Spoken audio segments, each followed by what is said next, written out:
هادي هادي.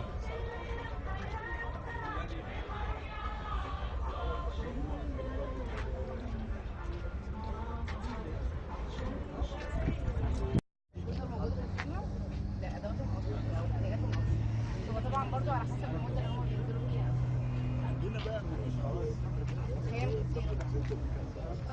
كتير طبعا. هو المخازن احنا مخزننا مخزن استراتيجي لان احنا بنخدم على خمس محافظات، فاحنا اصلا اكبر مخزن استراتيجي على مستوى الجمهوريه. كده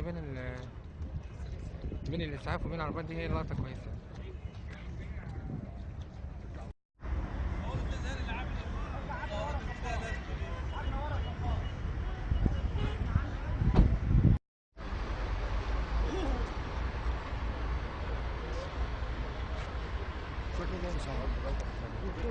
شكرا الله ان شاء الله.